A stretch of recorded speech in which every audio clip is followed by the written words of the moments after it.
This video is presented by BMC. Desktop and laptops for your office at wholesale price. All in one place. Ration கார்டுக்கு ஒரு வாக்கு அப்படின்னு வச்சாலும் நம்ம வந்து இப்போவே திமுக தாண்டிட்டோம். ஒரு ரேஷன் கார்டு 4 பேர் இருப்பாங்களா? ஒரு ஆள் தானே சொல்கிறீங்க, மீதி 3 பேர் விட்டீங்களா? அதில் 2 பேர் என்டிஏ போட்டு என்ன பண்ணுவீங்க? இன்றைக்கி இருக்கிற காங்கிரஸ் வேறு. இன்றைக்கி என்னென்னா பாஜக மேலே குற்றம் வைக்கிறாங்களோ எல்லாத்தையும் முதல்ல ஆரம்பித்து செஞ்சு காமிச்சது காங்கிரஸ். மக்களால் தேர்ந்தெடுக்கப்பட்ட ஆட்சிகளை எனக்கு என்னென்னு கலைச்சது காங்கிரஸ். டெல்லி கலவரத்துக்கு காரணமானது காங்கிரஸ். யாரும் குரான் மேலே சத்தியம் பண்ண மாட்டாங்க, இவர் குரான் மேலே சத்தியம். அவ்வளோ ஒரு உணர்ச்சி சப்படுறாங்க. அப்புறம் இப்போ சொன்னார் 25 ஆண்டுகளுக்கான தேர்தல் அறிக்கை நம்மால் தயாரிக்க போகிறோம். எவ்வளோ இப்படி புக் இருக்குமா? 25 வருஷத்துக்கு. நாளைக்கு என்ன நடக்குதுன்னு ஒன்றும் திட்டம் போடல.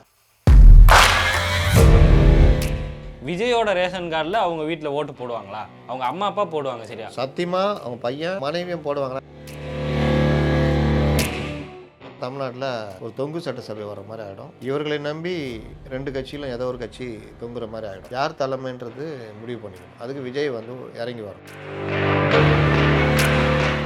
அவர் வந்த பிறகு எந்த பைசாவும் செலவழிக்கிறாரு. அதை ஒரிஜினல் பார்த்துக்கிறாங்க. துட்டு கொடுத்து அவர் பதவியில் இருக்கிறார். இல்லாட்டி அவரையும் தொத்தி விட்டுருவாங்க, இல்லை ஓரம் கட்டுருவாங்க. இன்னும் ஆலோசனைனா எப்போ நீங்கள் தயாராகி இப்போ தேர்தல் சந்திக்க போகிறீங்க?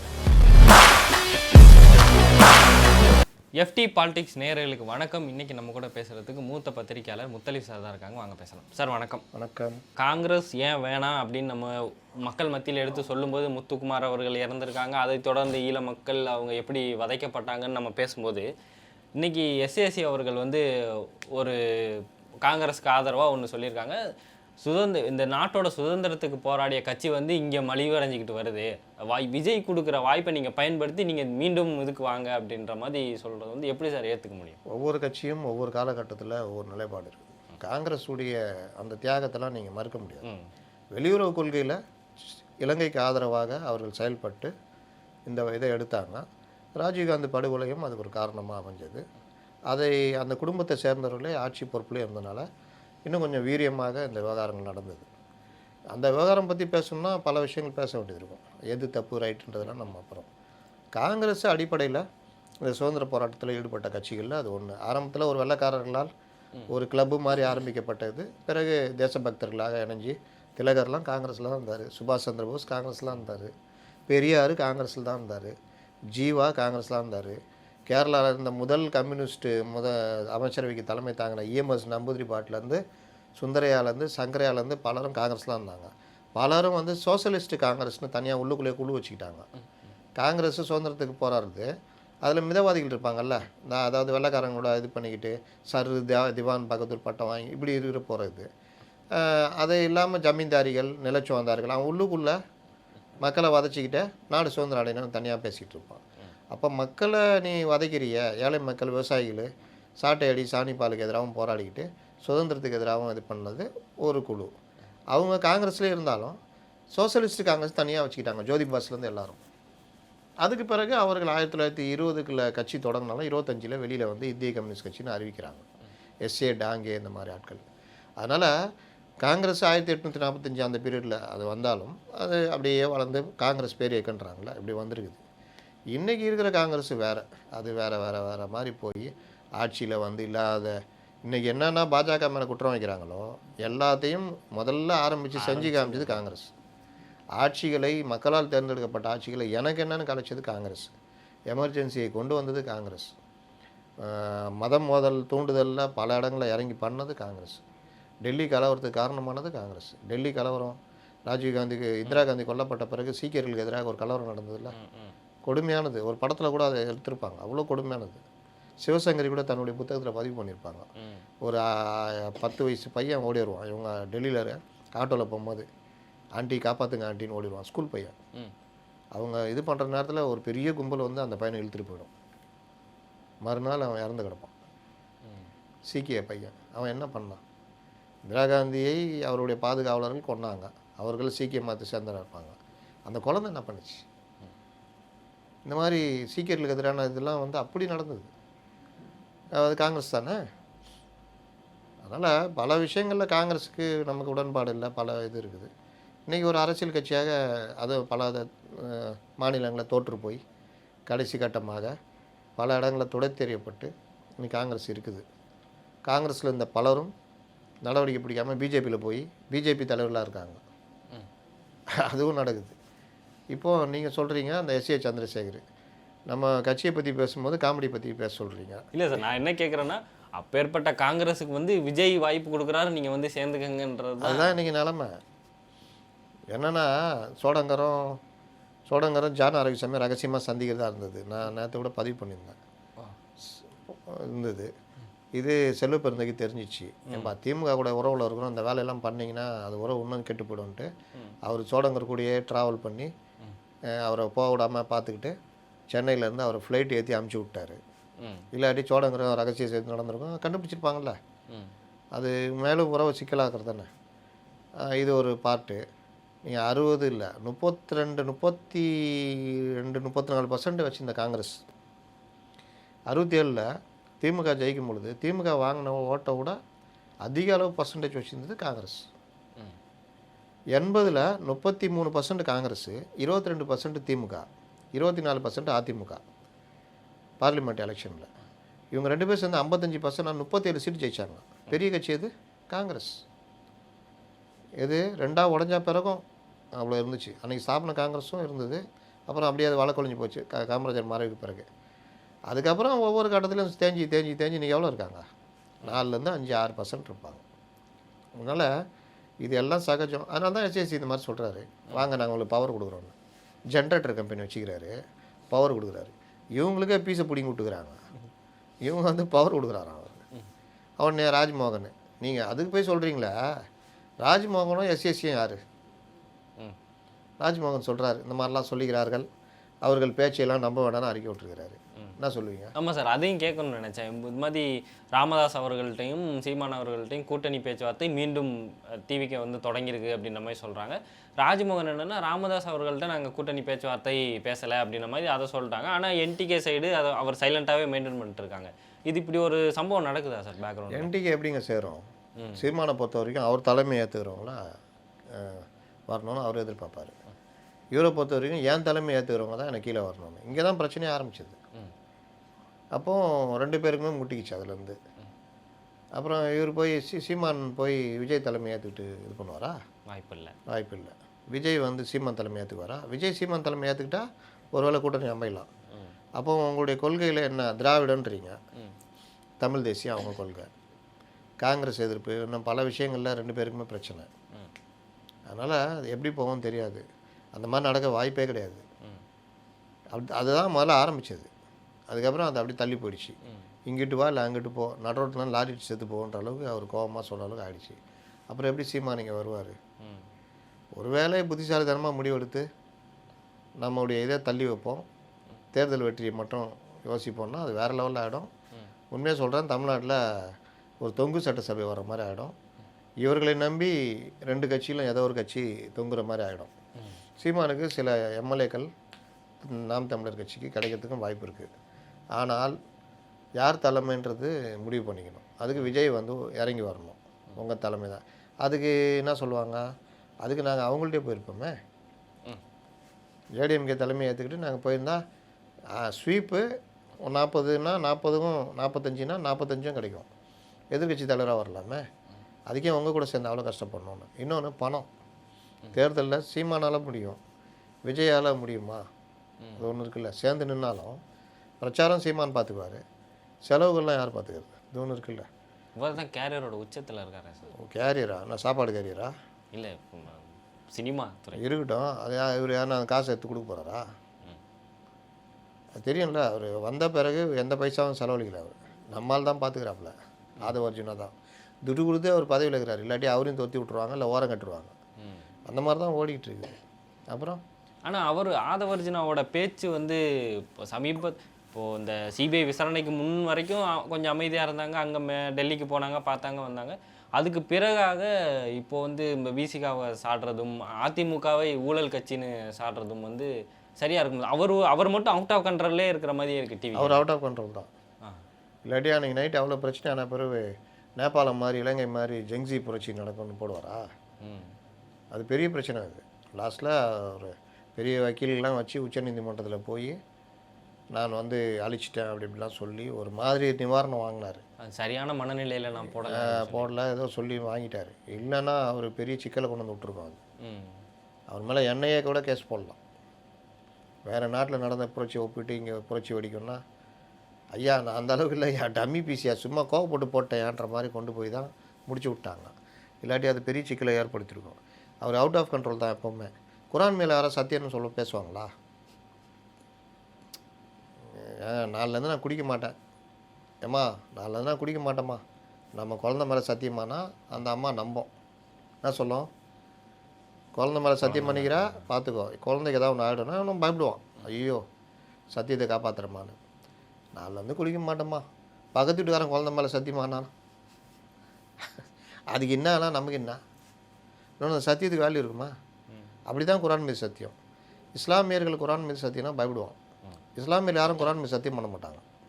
அவங்க பெருசாக ஒரு சத்தியம் இஸ்லாமியனா எனக்கு தெரியும். ஆமாம், அந்த மாதிரிலாம் பண்ண மாட்டாங்க. அல்லாவுக்கு பயப்படுங்க, அல்லாவுக்கு பொதுவாக இருங்கன்ற மாதிரி தான் வார்த்தைகள் தான் விடுவாங்க. அதுவே சில பேர் பயப்படுவாங்க. ஆனாலும் அவங்கவுங்க கவரிக்கைங்க. இந்த வரதட்சணை கொடுமை இல்லையா, மற்றவங்களுக்கு எதிராக அயோக்கியத்தனம் இல்லையா, எல்லாமே இருக்கும். எல்லோருமே கடவுளை நம்புகிற மாதிரி தான் சொல்லுவாங்க.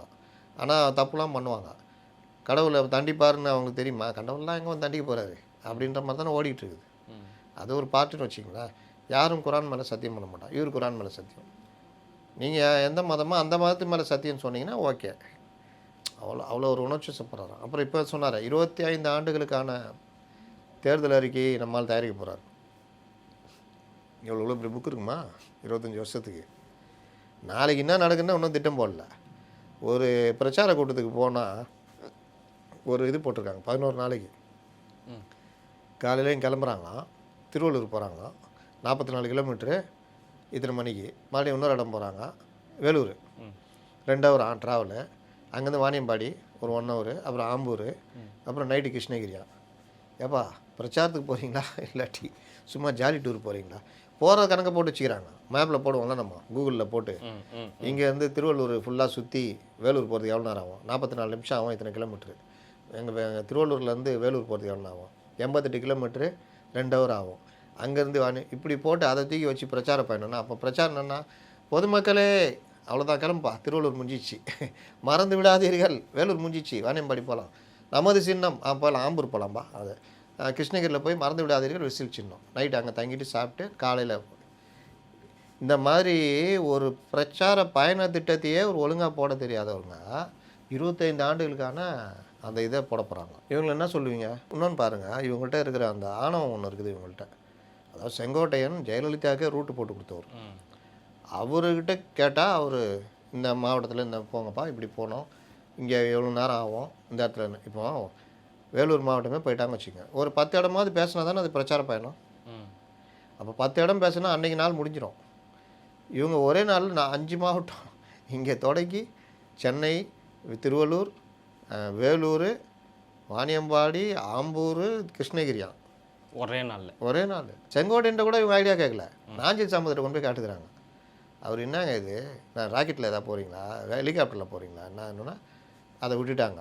வலைதளத்தில் வந்து நம்ம கிண்டல் பண்ணுறான், என்னையா இடியாப்பக்காரனா நீ?